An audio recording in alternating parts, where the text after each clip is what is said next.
It is July 30th, 2013. We are in the home of Larry Thomas. My name is Ann Van Dyke. I'll be doing the interviewing, and Bob Kagris is operating the camera. So, kind sir, our first question is your whole name, please. Larry Lee Thomas. Okay. And your birthday and place? August 8, 1941, and that would be Burnham, Pennsylvania. And what were your parents' names? Claire and Charlotte. Do you have any siblings? I have 2 sisters left. There were 9 of us to start with. 9 of you.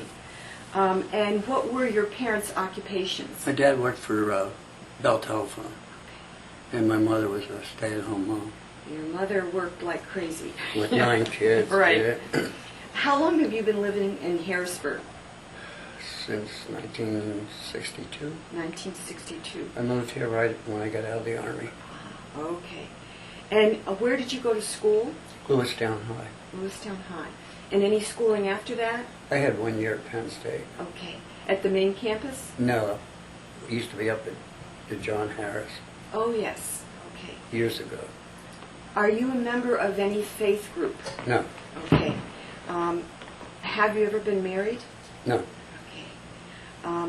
How about nieces and nephews that you're close to? Or? I have 1 niece in Wormleysburg. Okay. And your occupation, what kind of work have you done? I've been in retail and bar business. Okay. And you are currently? Retired. And what are you doing now? I'm working on eBay, selling stuff on eBay. Okay. And when did you retire from retail? 2010. 2010, okay. And do you remember when your first job, when and where it was?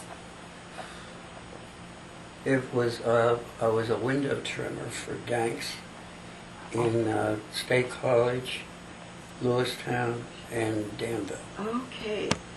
And you mentioned the military. What branch? I was in Army Security for 4 years. And when was that? That would have been 58 to 62. So you were 19? Mm-hmm. Okay. Do you have membership in any community organizations? No. Okay. So one of the key questions that we're asking everybody is when you first realized that you were gay we're using the term, of course, LGBT, and we're asking with which term do you most identify? Gay. Gay. And when you realized you were gay? After I got out of the military, and I lived above a flower shop here, Harry Horton's, remember? I lived up there, and I came home from work. I worked at the Penn Harris Hotel in the Esquire room, which was men only. Mm-hmm. And I came home, went down to the shop to check if I had any mail. And this gentleman was there, and he was quite attractive. And I went upstairs about my business, and then that night my landlord said, "Do you remember the guy that was in the flower shop?" And I said, "Yes, well, he'd like to take you out on a date." And I really had to think about it because I was on shore. Mm-hmm. And so we went out. In those days, 2 guys couldn't go out to dinner. You had to have women with you. Mm-hmm. So he had 2 gay girlfriends. So the 4 of us went out to dinner. And it was, what was that restaurant that's now Lobster? Red Lobster that was over on the Carlisle Pike. Anyway, we went there.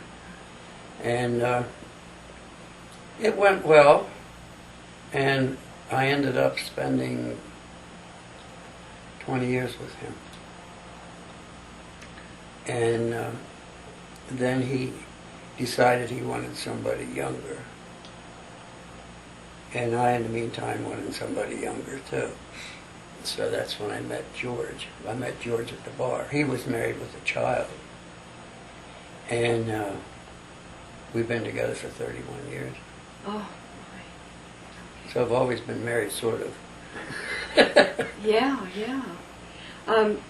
Another question, I think you just answered it, and that was what your first contact was with the gay community in this area, and that would have been it. Yeah. Okay. So back then in those early years, what was life like for you as a gay man? It was awful. We had the Clocks Bar was up here on the corner, and it was it was the only mixed bar. And it was in those days when they would put undercover agents in the bars and try to trick you into touching them or something, and then they would arrest you. And the years we're talking are? Early 60s. Early 60s. And State Street was notorious, because that's where all these people went to meet each other. And they would more or less leave them alone. I was with somebody, so it wasn't my cup of tea. But when there was an election coming up, they used that. And they would just arrest people right and left over on State Street, just for any reason whatsoever. And they got away with it. So during those early 60s, was there any other place aside from the bar that you mentioned where gay folks could get together?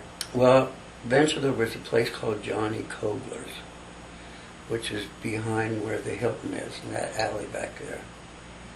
It's now a garage. And that was gay only on the weekends. And then the Warner Bar, Warner Hotel, later decided all they were getting was bums. So the guy that managed the place was from New York, and he realized that he had a gold mine on his hand, because there was no lesbian bar either. So he let the gay community know that we were welcome there, and it was the first bar where two people could dance together. So that was a no-no. And that place was really popular for years and years and years. So we used to go from the Clocks to Johnny Kobler's to the Warner. It was like you had three places that you could go to. But that was late 60s. Okay. And the Warners, when was that torn down? Oh, I don't remember. It's been gone a long, long time. Yeah, it seems like it was 70s. When I came here, I rented a room there. Yeah, they had rooms. That's Yeah, right. beautiful Yeah. rooms. Old Victorian furniture with the big marble tops and stuff. It was really very, very nice. And then I was offered this room above the flower shop, so I took that because it was cheaper. And I paid on a weekly basis. Now, during the 60s and the 70s, did you ever travel to other cities to connect with the gay community? We used to go to Baltimore a lot because at that time it was only like an hour and 15 minutes away. And that was a thriving gay community there. I don't remember the names of the bars anymore, but there were 3 or 4. And they had gay restaurants too as well. Some of the bars had a restaurant attached to it. So that was a big deal for us coming from Harrisburg. Yeah. That's a whole new world down there. Yeah. So one of the questions that we always ask folks is, what impact did your coming out have on your work life? none. Okay. They never knew I was gay. Oh, so you didn't come out there. No, never. Did you ever come out in any of your working history life? Never. Okay. When I retired, they still didn't know I was gay. Okay. Well, that's the answer to that question. Yeah. Oh my. So no one you ever worked with knew? No. They may have suspected, but they didn't have the nerve to ask me. And I wasn't going to volunteer the information. Right. What about, did your coming out have any impact on your family life? In the beginning, my mother was immediately accepted it. She said, I knew in that back that there was something different about you. And Most of my sisters did. I had a couple that were homophobic, and which didn't bother me because I thought, well, you're the loser, you know. And but I have my niece. I'm very close to her, and she's the one. My mother said to her, "You know, Uncle Larry's gay," and she said, "Would you think that would make me think less of him?" And Tammy says, "No," and that was it. So I guess my mother told the rest of the family. My brother was a homophobe too. He was the oldest. Were you able to stay in touch with your siblings that were not accepting? Yeah. Oh, great. Yeah. Oh yeah. Oh yeah. Okay. Yeah. Okay. I had one out in South Dakota. She had a slew of kids and spent a fortune on photos. And I'd get all these pictures in the mail. I didn't know these kids. I thought, why are you sending me these pictures for? So, but that was the only contact with her. She was evil. Okay.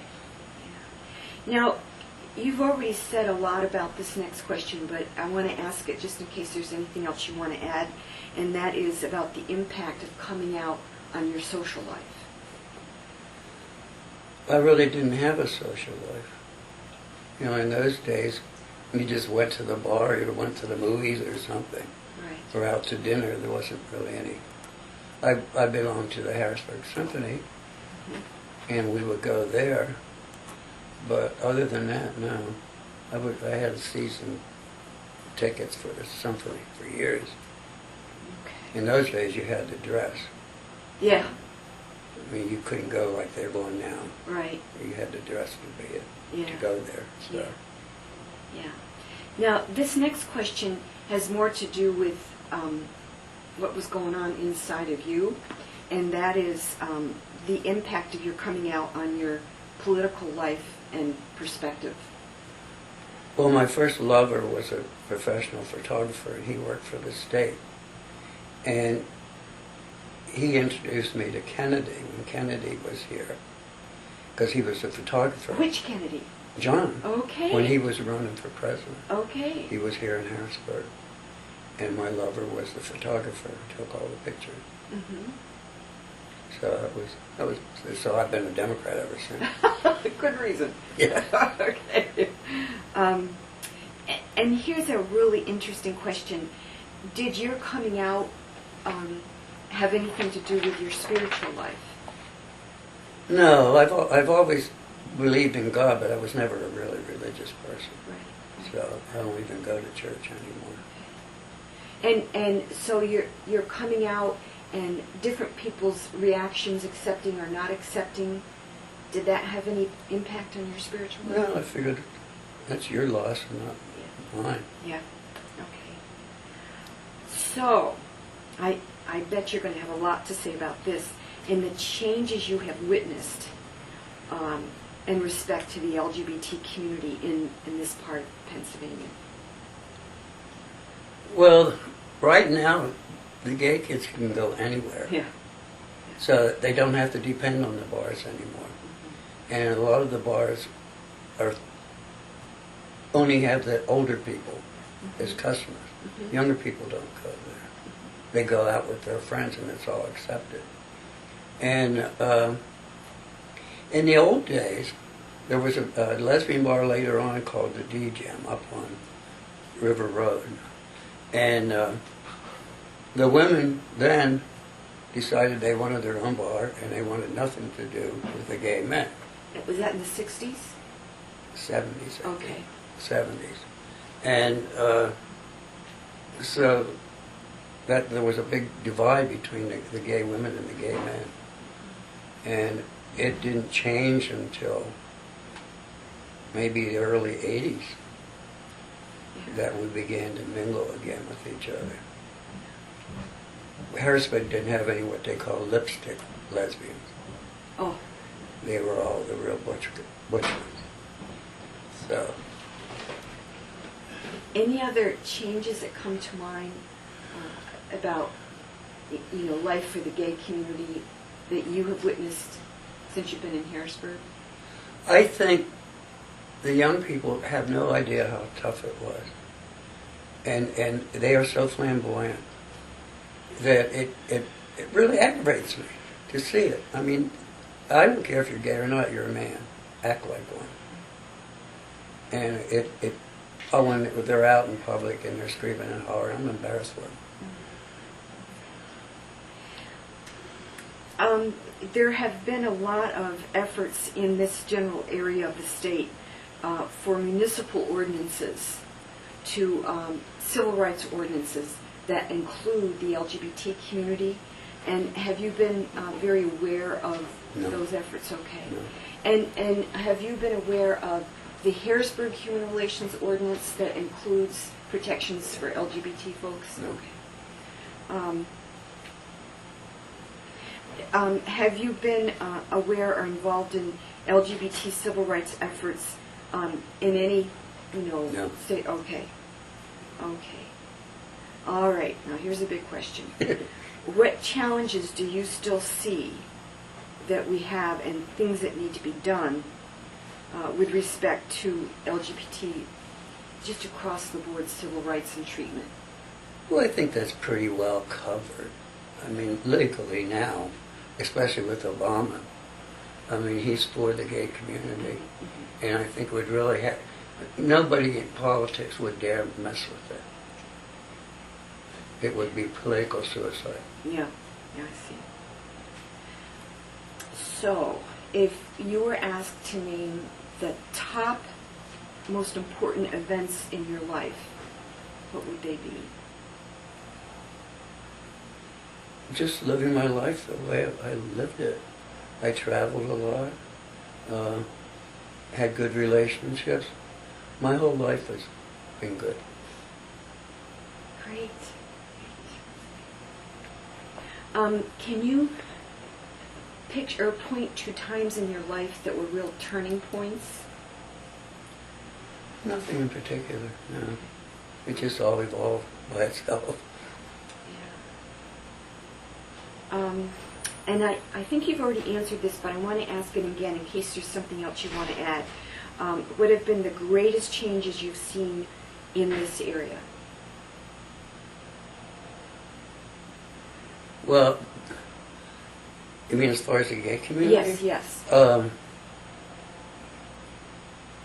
This just the freedom that these people have now. It's I'm happy for them, Right. but none of them really know what it was like in the beginning. But I think they have a lot of freedom now and a lot of civil rights that they didn't have, that we didn't have. And let me ask, are there any books or music or objects that are particularly significant and valuable to you? Oh, I love music. And what type of music? I like classical, I like jazz.